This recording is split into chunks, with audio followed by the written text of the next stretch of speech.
Hello. Good evening. Good evening, friends. It's Tuesday evening and it is time for Beyond the Pain live video. Let's just want to make sure that all our channels are live and they will be good to go. Good evening and welcome. It's Tuesday evening and let me know where you are joining from this evening.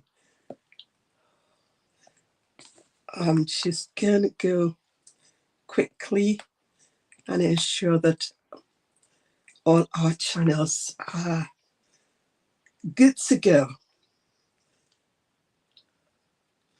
All right. Welcome, friends. Welcome to this evening's Beyond the Plain live video. We come here every Tuesday to encourage one another in our journey beyond the pain. That's what we do here.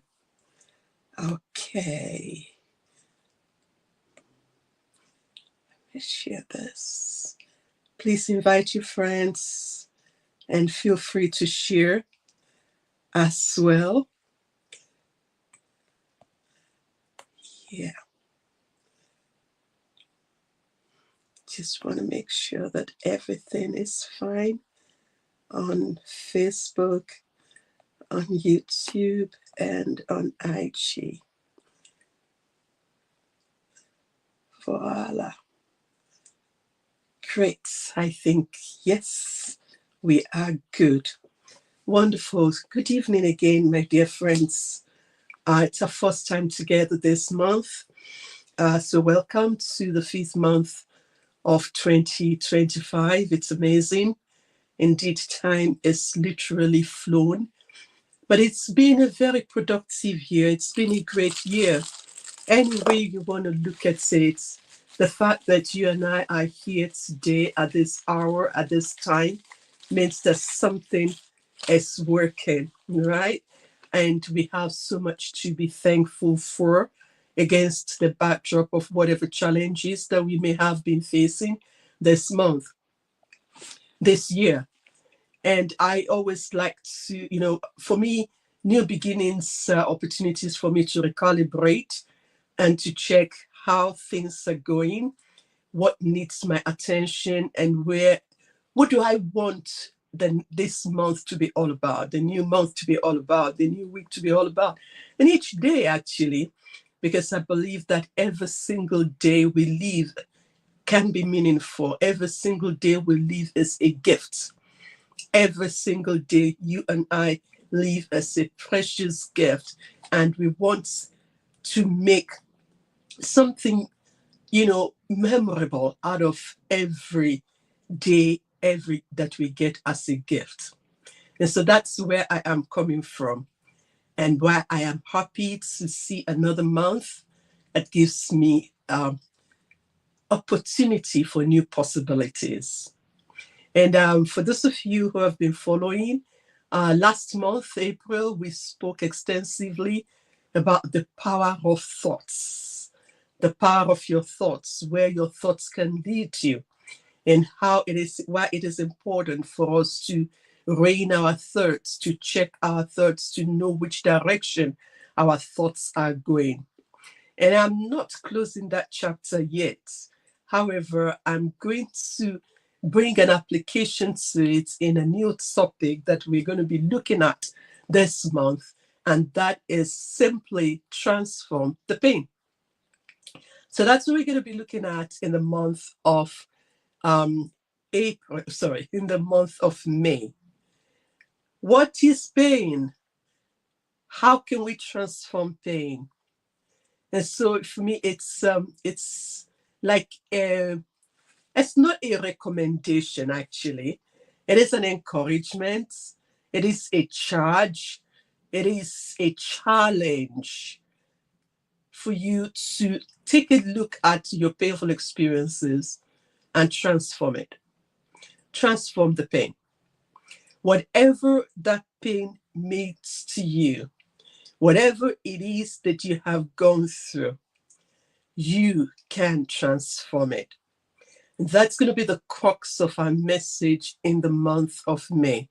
We're going to look at it from different dimensions. For today, I want to lay the foundation.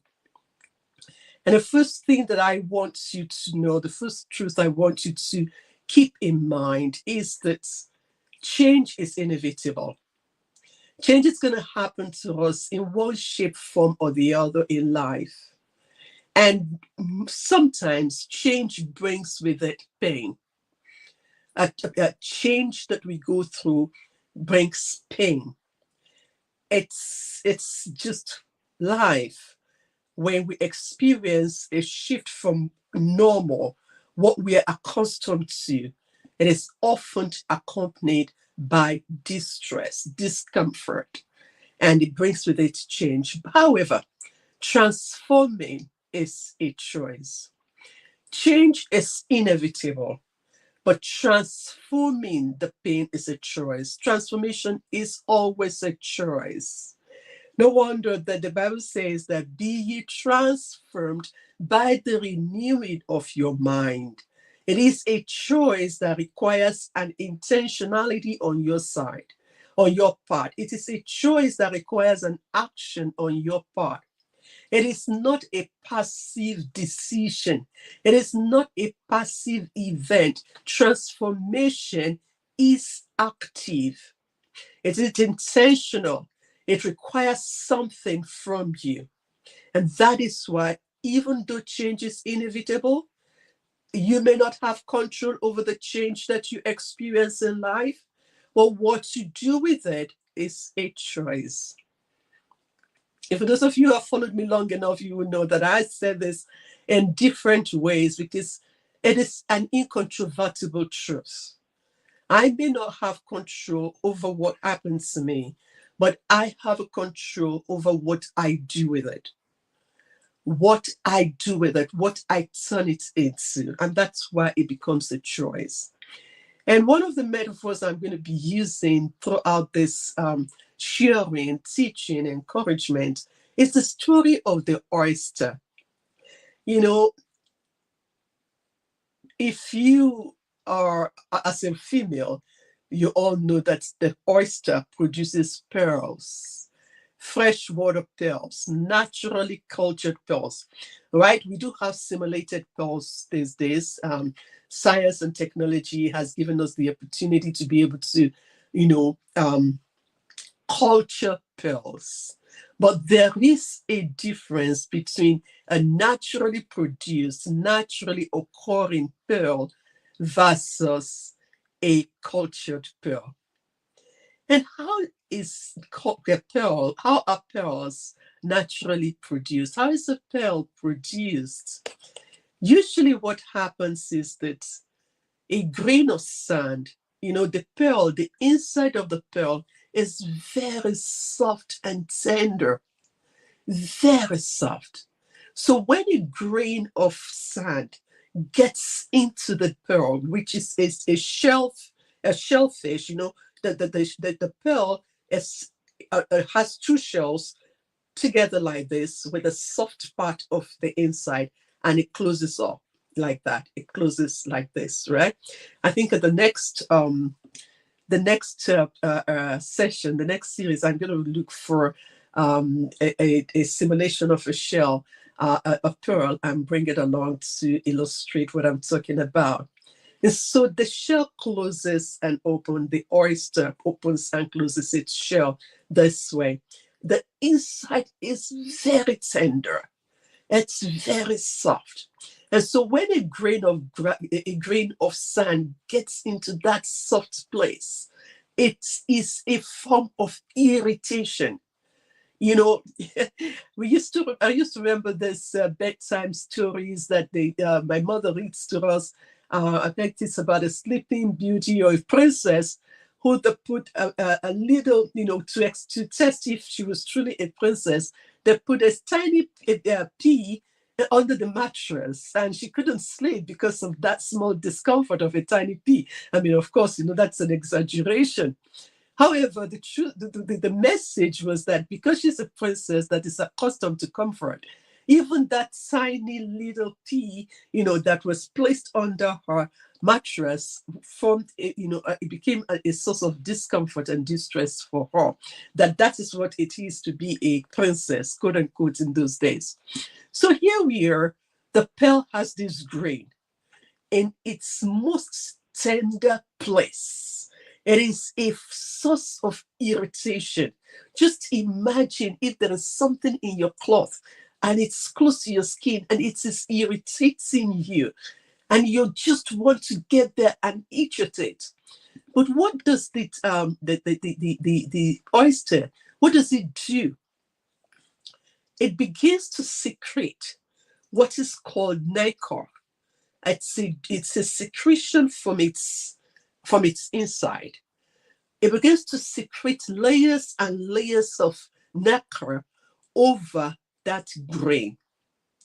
And it is that process of constantly secreting this nacre to cover this source of irritation that transform that grain of sand into what is known as pearl, naturally occurring pearl. And I believe that it is the same way that our painful grains of sands, our irritations, our hardships can become a source of beauty and strength. A naturally produced pearl is of immense beauty and it's highly valuable. I mean, people pay huge sums of money to have the naturally produced, cultured pearl, not the simulated or artificial one. So the question is not whether we are going to get grains of irritation, hardships into our lives. It's going to come. But the point is, what do we do with it?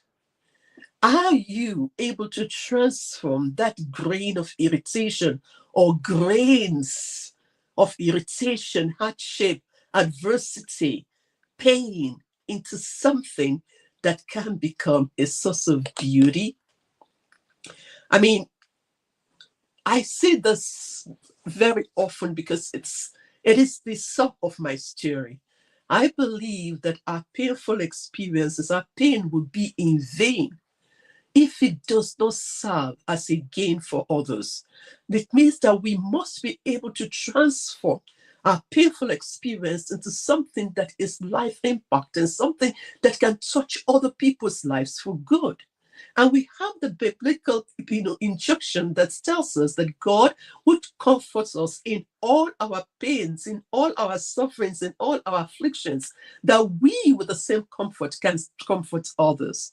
2 Corinthians chapter 1, verse 3-4. That has been my anchor scripture since October 1984. It has been my anchor scripture since October 1984. That is almost 41 years now, 40 plus years now, because it's a scripture that speaks to my story, that life is going to happen. We're going to suffer from pain. We're going to suffer from hardships, things that we don't want. None of us want pain. None of us wants to suffer. But the truth is that it is inevitable. And I'm going to share with us some, foundational truths about pain. The first thing that I want you to know is that pain is essential for life. And you might wonder, how can something that is uncomfortable, something that is distressing, be essential for life? The truth is, if you cannot feel pain, you will suffer even more. Let me tell you, there are people who have medical conditions that dictates that they don't feel pain. They have to be extremely careful because they don't know when something is hurting them until a bodily damage is occurred. So our ability to feel pain ensures our survival. I heard this story, when I went to Jos in Nigeria decades ago. I went for a conference at NIPS in Jos. And we're being told it was, Jos can be extremely cold. And I hear recently that they actually had snow, something a few days ago. Jos can be extremely cold. And because of the level of poverty, old people, young people, they gather around fire.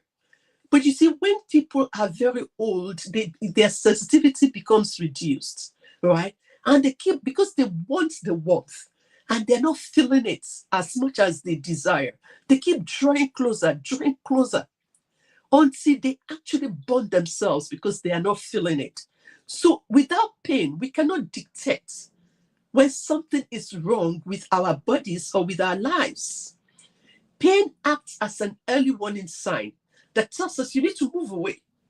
Imagine when you're cooking and your hand, touches a burning the flame. If you don't feel it, you won't be able to move away until you suffer severe burns. And so pain is essential for us to be able to know when we must take action. It's a warning sign.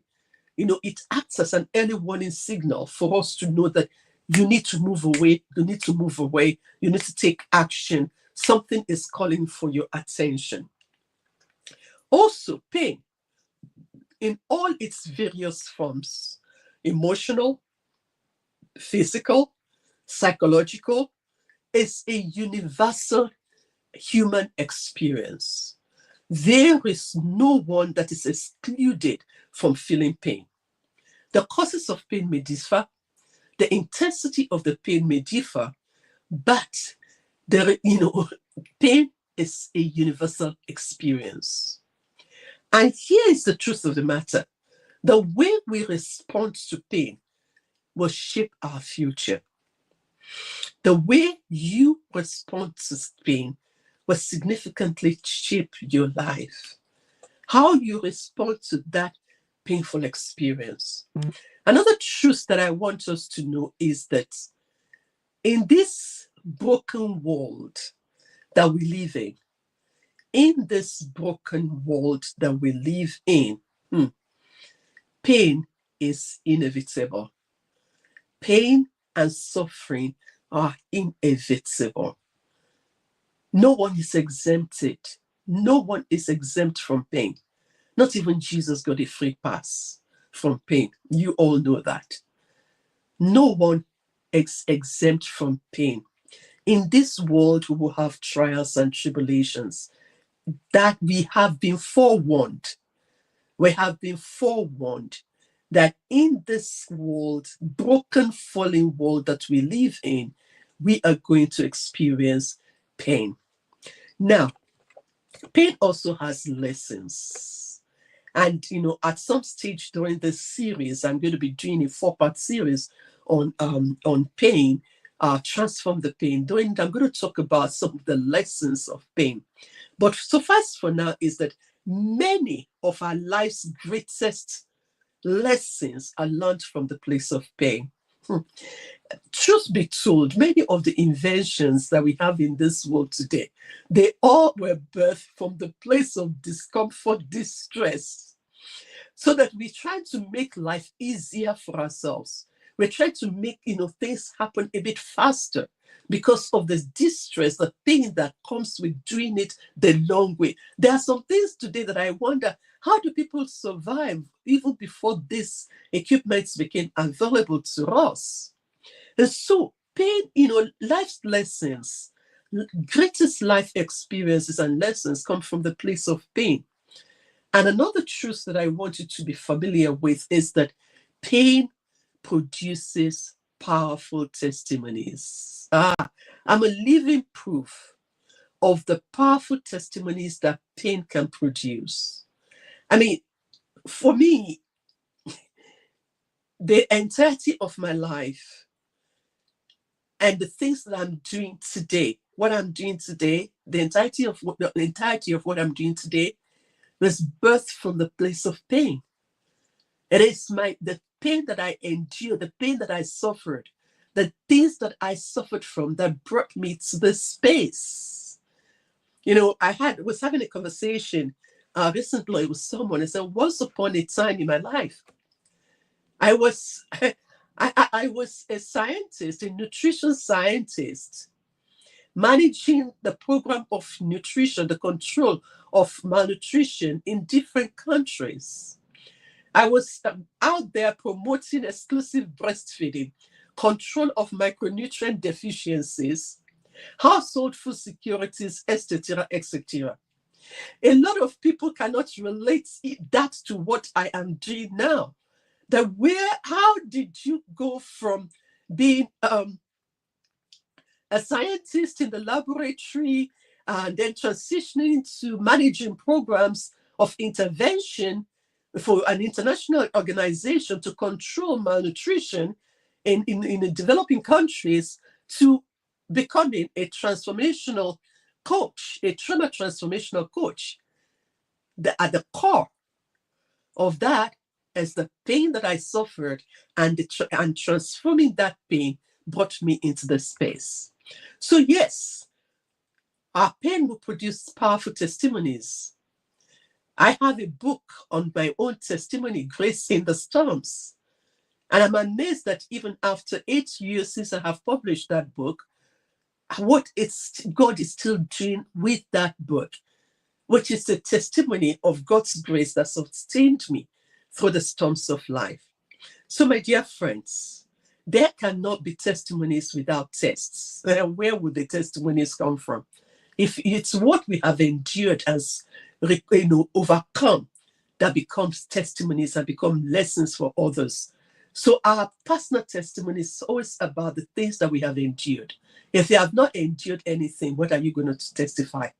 If you have not overcome something, what are you going to share that becomes lessons for others? So it's all about how our own experiences can become opportunities for others to learn. But it meant that we have gone through something that is hard, something that is difficult, something that is painful, that is now transformed to what others can learn from. And so the most cherished realities of our lives are forged in the fires of pain and suffering. I can tell you that for truth. That the things that I'm doing today, that I'm passionate about, that drives me, come rain, come sunshine, come physical pain, come distress, even when it's as if I can't even manage to take the next breath. What keeps me going is this thing that had come out, that had been forged in the place of personal pain and suffering. The truth is that everything that we experience, and whenever we experience pain, we become aware of something that we can share with other people. And then we also become aware that this thing called pain and suffering is a universal experience. And we can draw wisdom from it. We can draw understanding from our trials and our trouble. And so this is all about helping you to reshape the way you perceive your painful experiences. Remember, we're coming out of a whole month of talking about the power of your thoughts, how you shape your own experience, your perspective of your circumstances, how you are experiencing that situation. And the meaning you attribute to it will come from the mindset with which you approach it, the way you are thinking about it. Now, I want to give us some biblical perspective about this, because, here, everything we do here is faith informed. So, for those of you who might be joining me for the first time, my name is Irene Titilola Olumese. I'm a faith-informed trauma and transformational coach. I help people to transform their pain to power, to purpose, and to profit. I help people to heal from their painful experiences. And everything is anchored on the incontrovertible truth of God's word that anchors us through the storms of life. And so we have this promise that assures us that God is sovereign over all our painful experiences, over all our suffering, that all things work together for good. I'm not saying that everything that happens to us is good, but I'm saying that God is able to work all things, the good, the bad, the ugly.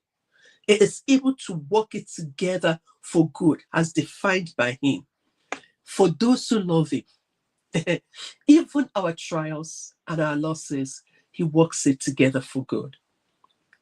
And one of the scriptures that really touches me is that one in James that tells us to consider it all joy. One translation says, count it all joy when you face all manners of ordeals. I mean, how? How can you count pain, ordeals, troubles, all joy? The only way you can count troubles and pain and as an opportunity for joy is because you know what it can be transformed into. And so I repeat again, transform the pain. It is not a request. It is a charge. Transform the pain. It's not a request. It is a charge. It is an encouragement. It is a challenge. I am here to challenge you to transform your pain. And I'm giving you the foundational basis for you to take a second look at your painful experiences and begin to see that there are opportunities in that pain to become something that is significant and that can impact other people's lives for good. I'm here today doing what I am doing and knowing fully well that what I am doing is impacting other people's lives for good. But I know that I will not be authentic. I will not be true if I have not gone through significant painful experiences that gives me the opportunity to be able to do what I'm doing here today. And so, when we face trials, one thing we know is that the trials we go through, the testing we go through, will produce perseverance. It will produce the ability to endurance. You see, a lot of us want to be, we think that we can become a person that perseveres, a person that is resilient, a person that is strong just by wishing it, just by desiring it. No, it's not possible. We learn perseverance through the things that we endure, the painful things that we have gone through. We learn patience through the things that we go through. We learn endurance because we have had to endure something. And these are things that strengthen our character, that builds us up and makes us to be stronger people. We become stronger when we go through challenging situations and we do not allow those challenging situations to go through us and change us and redefine us. The story of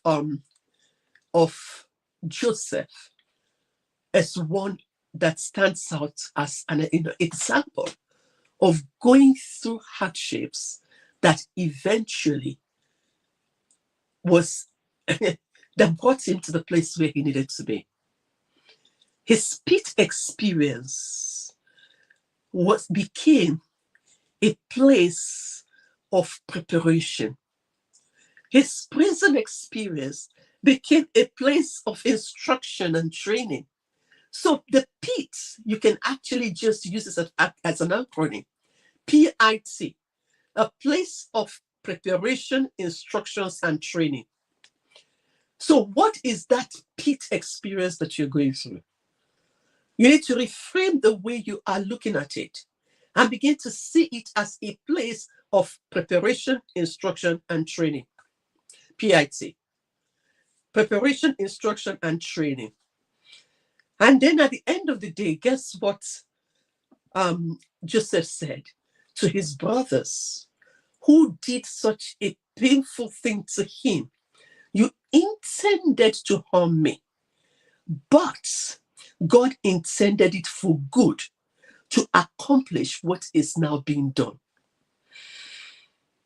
What was intended to harm you is now becoming what, is accomplishing good, not only for you, but for others. That can only happen when we intentionally do the work of transforming our pain. It doesn't matter what has happened to you. If you begin to look at it as an opportunity for preparation, for training, for instruction, it changes the way you comport yourself when you're going through the hardship, when you're going through the adversity. It begins to, it changes you. I've shared this before, and with those who follow me regularly. When I was going through the storms of my life, in the excruciating pain of the chronic illnesses that I was going through, one of the things that kept me going was knowing that God is going to comfort me in all my afflictions with the same comfort that I will comfort others. So it was no longer about me. It was no longer about the pain in itself. It now became for me what is going to come out of this, the testimony that I'm going to share because of this. And believe me, the pain could be excruciating, but that understanding took the sting out of the pain. Because it gives me the assurance that my pain was not going to be in vain, that my pain is not purposeless. The pain may be severe, it may be excruciating, but it is not purposeless. Your experience may be painful, but you need to begin to understand that your experiences are not purposeless. Let me give you some examples that you can relate with. Maybe you can relate with Joseph. It's so far off. And that's one of the things I'm going to be doing over this 4 weeks of talking about transform the pain. I'm going to give you real life experiences of other people. I will share my own, but it will be just all my own.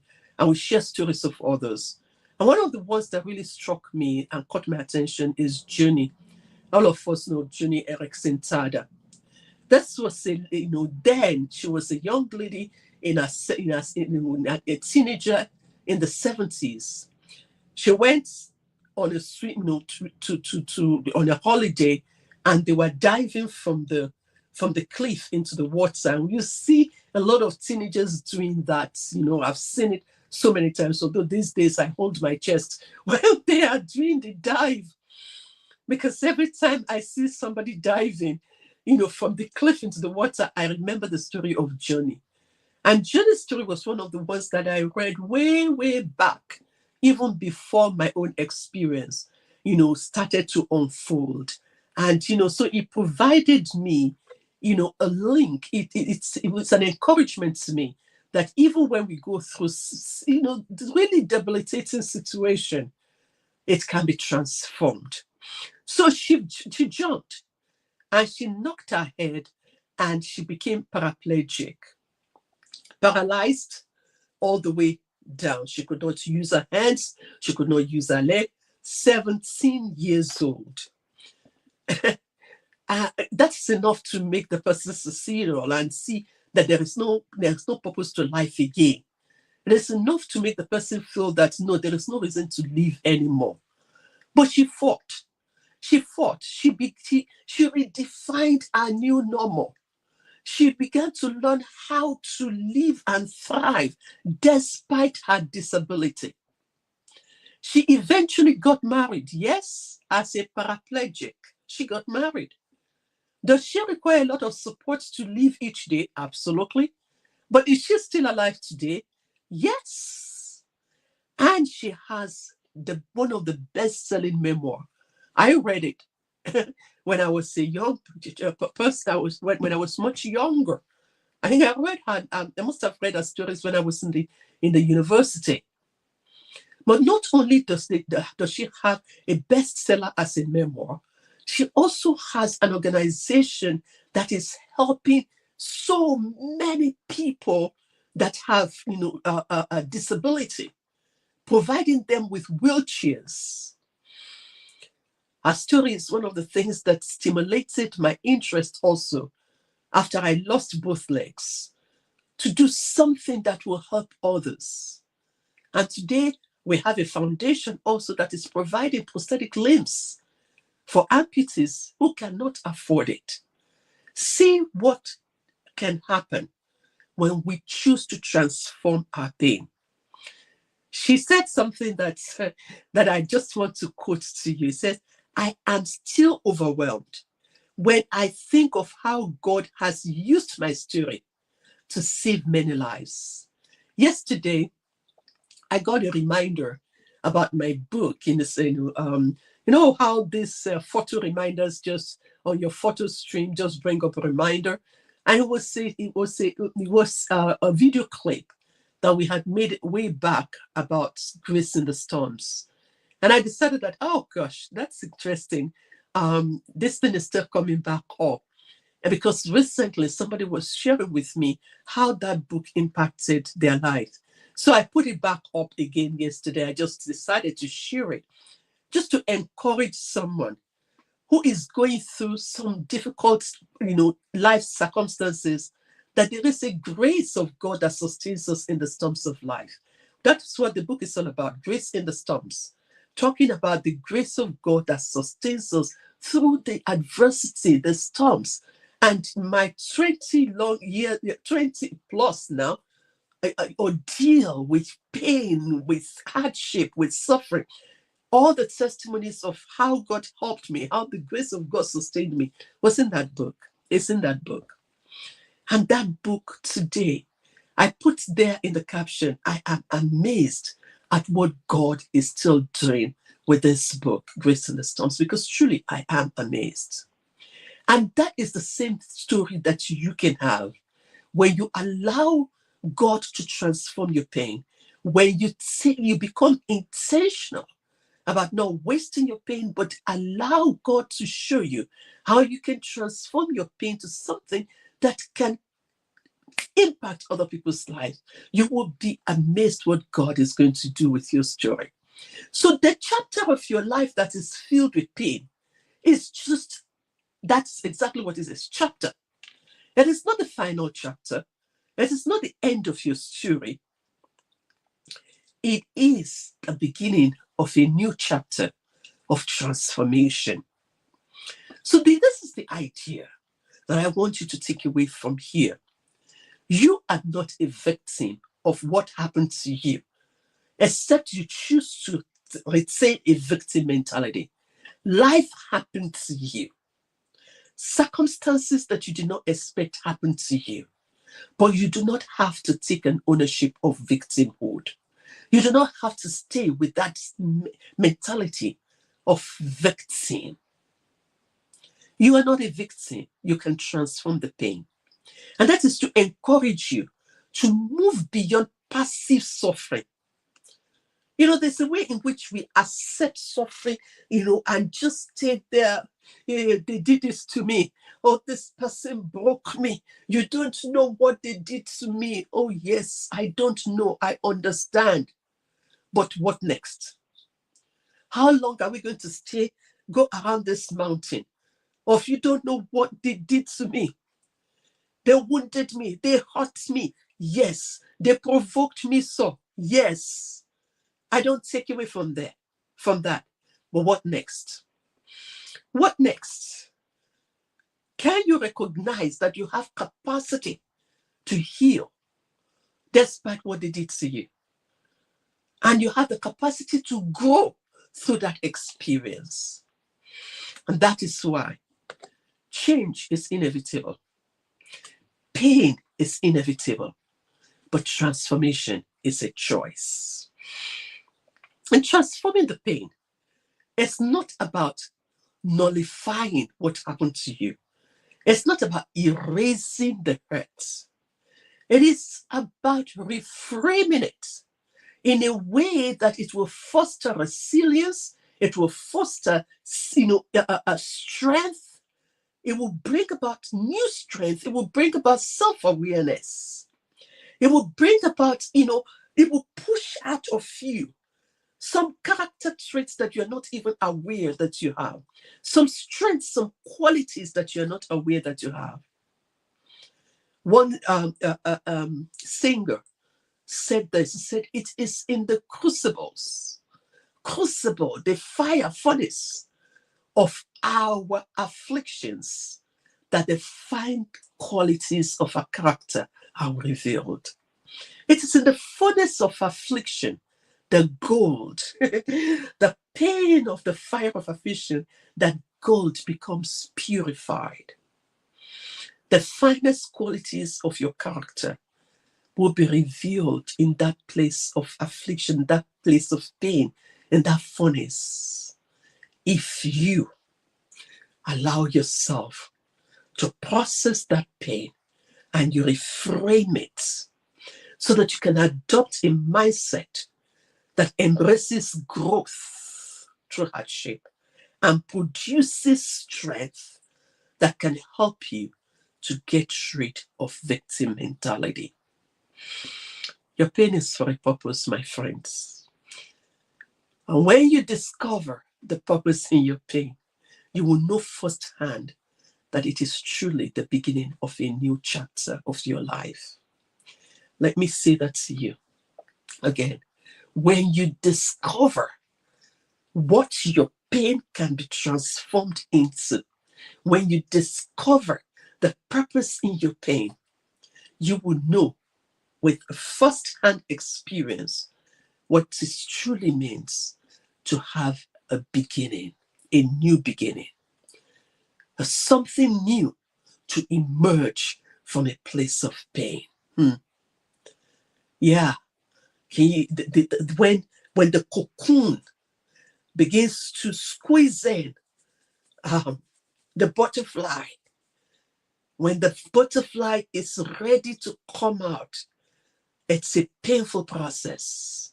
But that process of squeezing strengthens the wings of the butterfly so that when it comes out, it can fly. Your pain can birth something new, something that is beyond your wildest imagination. And when you begin to reframe your experience with that mindset, with that way of thinking, it takes the sting out of the pain. It takes bitterness out of the painful experience. Remember, the oyster produces that precious gem called pearl from the place of irritation. It produces the pearl that you and I pay exorbitant amount of funds, I'm talking about the natural pearls, to purchase from an irritant, something that disturbed the comfort, something that was extremely, discomforting, because that is what sand is to an oyster. But what did the oyster do with it? It began to wrap it up with its secretions. Slow process until the pearl is produced. So, you and I must process our painful experiences so that we can heal from it. Transformation begins with healing from what happened to you. Transform the pain will only happen when you acknowledge the pain and you choose. You make that intentional decision to heal, to embark on the journey of healing. And remember, I say it is a journey. There is no pill that you can take, and in an instant, you heal from an emotional pain. You need to heal from it. You need to heal from it. And it is when we are healing, in that process of healing, that we can harness the power of pain and transform it into something that can impact other people's lives for good. Pain has power. We're going to talk a bit more about that in the series coming later on. But you are also created to be powerful, creative, and resourceful so that you can harness the power of pain and transform that into something that is meaningful, something that is significant, and something that is impactful. Just as we harness the power of the sun, just as we harness the power of the wind, just as we harness the power of water to produce electricity, you can harness the power in pain to produce something meaningful. And that's why you must transform the pain. You must transform the pain. When we don't process the pain, now it has a way of sneaking into our future. The pain that we do, a painful experience that we do not process and transform, is going to sneak into our future relationships. And that is why we will keep repeating the same suffering and pain, because we have not processed what happened to us. You cannot sweep pain under the carpet. A painful experience, a traumatic experience is not something you sweep under the carpet. It's never going to go. It's just going to be there festering and festering and festering. And when the appropriate trigger hits it, it explodes. It comes out. But the one thing that I want you to know is that that painful experience does not have to define you. You are stronger than what you have been through. If you are here on the other side of it, you are stronger. So what are you going to do about what happened to you to harness the power in it? The thing that happened to you, that experience that crushed you, that wounded you, that hurts you, does not dictate your worth. No, it does not define your identity. And it cannot direct your future except you allow it. You have the power of choice. You may not be able to choose what happened to you, but you choose what happened to you can become. That is a choice you have.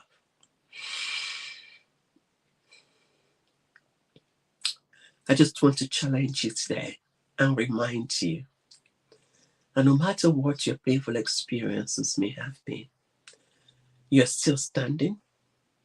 It means that you're capable, you are resilient, you're resourceful, and you're powerful. You just don't know it.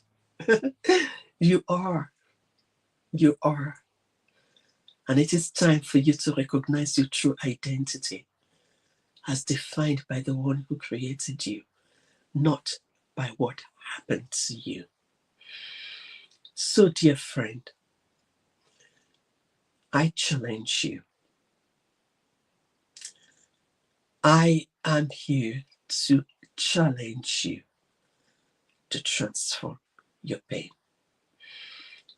It is not a request.